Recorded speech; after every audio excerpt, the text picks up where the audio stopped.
অনুরাগের ছোঁয়া সিরিয়ালের আগামী পর্বে আমরা দেখতে চলেছি মীরার আসল পরিচয় জানার পর সেন বাড়ি থেকে মীরাকে বের করে দেওয়ার আগেই উর্মিকে উচিত শিক্ষা দিল রূপা। অনেক বছর পর নিজের বাড়িতে ফিরে অসুস্থ বাবাকে দেখে জড়িয়ে ধরে রূপা। প্রবীরবাবু রূপাকে দেখে অনেক খুশি হয়। ঠিক তখনই হাজির হয় মীরা। আর রূপাকে দেখে বলে, আমি তোমার ছবি দেখেছি রূপা দিদিভাই। তোমার গল্পও অনেক শুনেছি।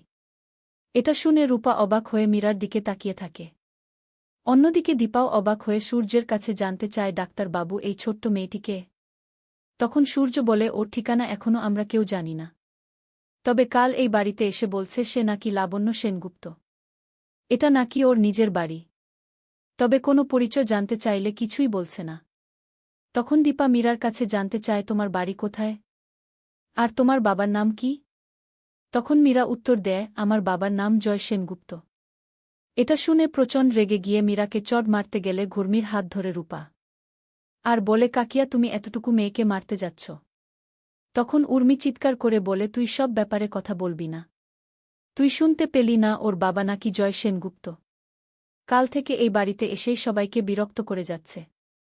কোথা থেকে এসেছে তা কেউ জানে না।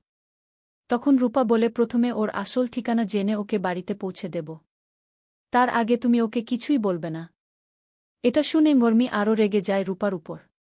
তাহলে কি জয়ের মেয়ে মীরা? আপনার কি মনে হয় অবশ্যই কমেন্টে জানান। আর অনুরাগের ছোঁয়া সিরিয়ালের সকল আপডেট পেতে চ্যানেলটি সাবস্ক্রাইব করে রাখুন।